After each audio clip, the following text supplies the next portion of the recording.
Today I want to go over basic stances with blocks and how we actually join them both together. So, if you're ready, let's get started.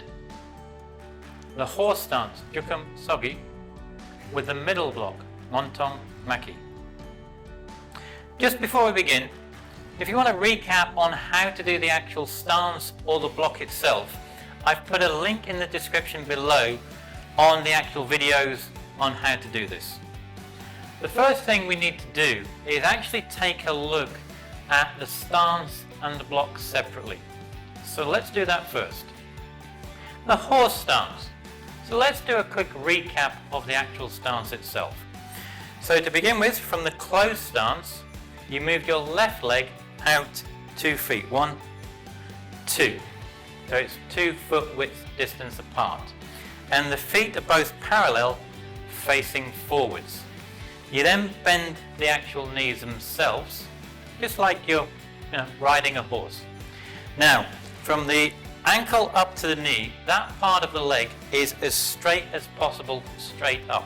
You're bending from the actual knee upwards.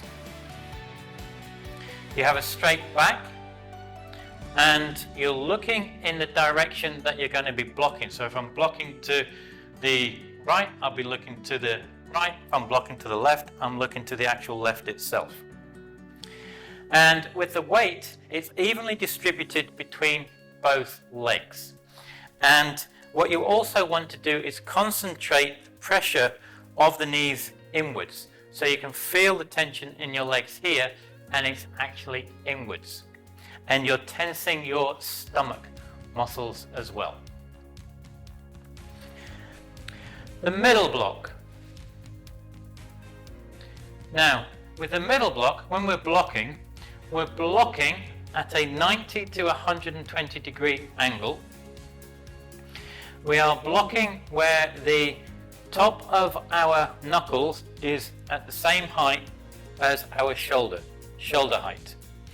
Now this is our center line. We're blocking on the center line. We don't go past it, we're blocking on the center line. And we're blocking from our wrist 2 inches down, and our opposite hand is back on the hip. We now have the stance, and we also now know the actual block itself. So what we now need to do, we actually now need to join them together. The best way to do this is when we're first learning to join the moves together in a continuous movement. It's always best to learn it to start with as a one-step move first. And then once you've learned it as a one-step move, you can then progress and go on to the continuous movement after that. So what is a one-step move? Well, to begin with, you start in the actual chumbi position. And you always start with the left leg first. And you then step with the left leg into that stance and block that you're actually doing. So if we're doing the forward stance, I step into the forward stance, and if I was doing the middle block, I'd do the middle block.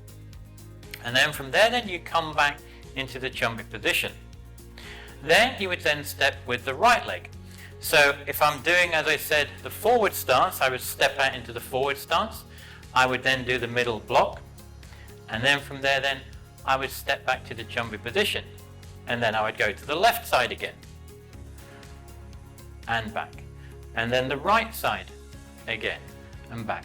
And all you're doing is continually doing the left side, right side, right side with whatever the stance and block that you're practicing at that time.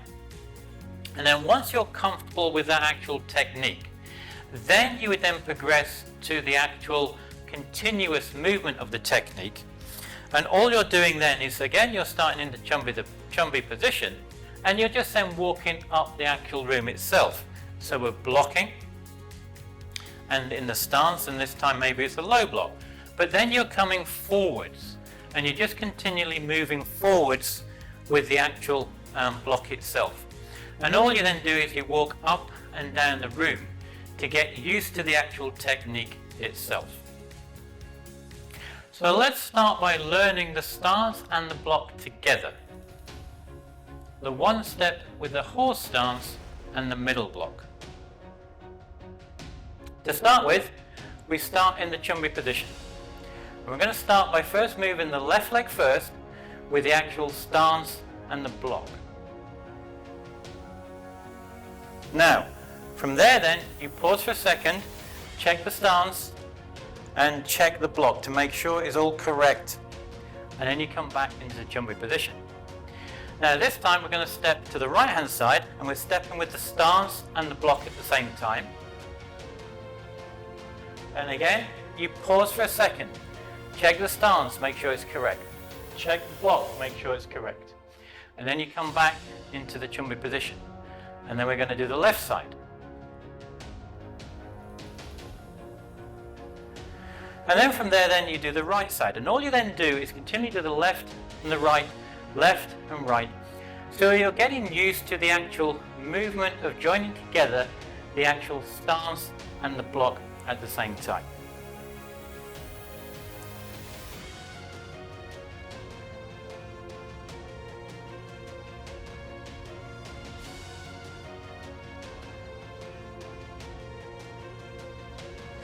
Now, once you've got comfortable in doing that and joining the stance together, the next part is you need to then add in the Ki Hap, because it's a Ki Hap which really gives you the power, and that makes everything strong and tense. And this is what really finishes off the block and makes it work. Because if unfortunately you're in a situation where you have to use it, always make sure you add in the Ki Hap, because that makes the block work and it helps stop or deflect that attack coming towards you.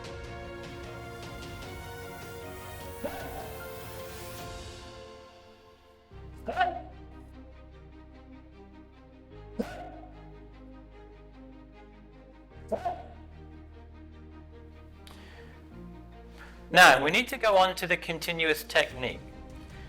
Now as before, we start in the chumbi position and we're going to start by stepping with the left leg first, and we step with the actual block and the stance at the same time.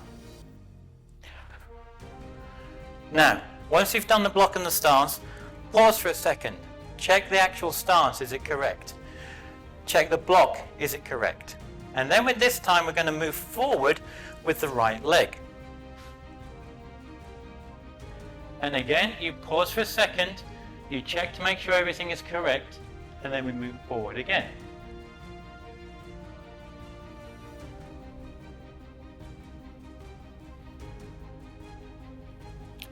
And all you keep doing, you keep moving up and down the room, and all you're trying to do is join the stance and the block together until it becomes and feels natural to you. Then once you've done that, then the most important thing after that is remember to add in the Ki Hap.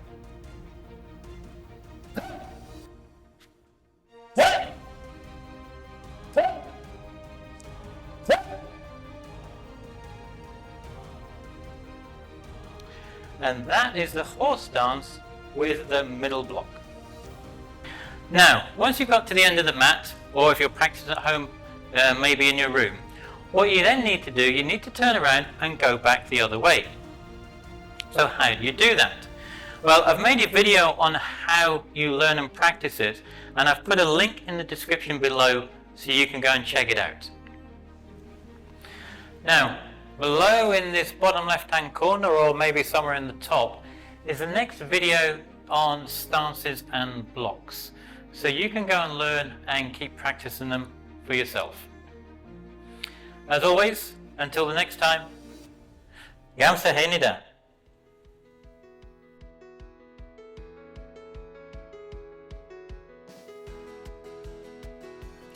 What are the stances and blocks used for? With the stances, it is to do with the actual distance from you and your attacker. So the stance you use depends upon this distance. With the walking stance, it is for more closer, short distances to the attacker. With the forward stance, you use the forward stance when the distance is slightly longer away from the actual attacker itself. And with the back stance, again, this is more closer to you. So if the attack's closer to you, you would use the back stance as a shorter distance attack.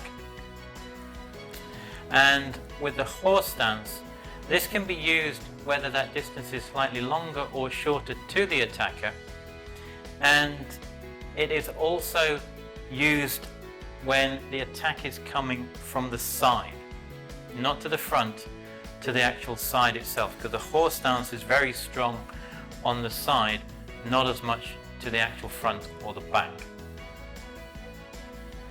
Now with the blocks themselves, the block you're going to use will depend upon the actual attack and how it's coming towards you.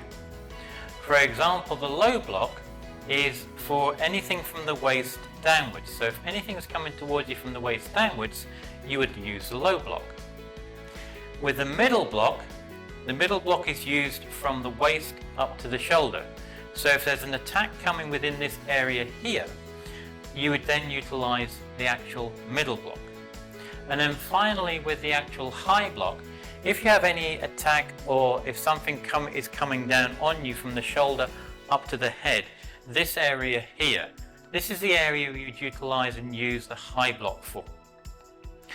So the stance and the block you use will depend upon the actual situation that you find yourself in, and depends on what's actually happening at that exact moment.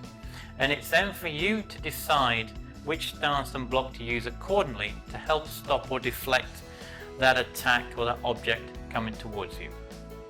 Now the other thing I must add in at this point is when you're actually doing the movement, is you must always remember to add in that Ki Hap, because it's a Ki Hap that will give you that extra strength and power when you're doing the stance and the block to help really stop or deflect that attack coming towards you.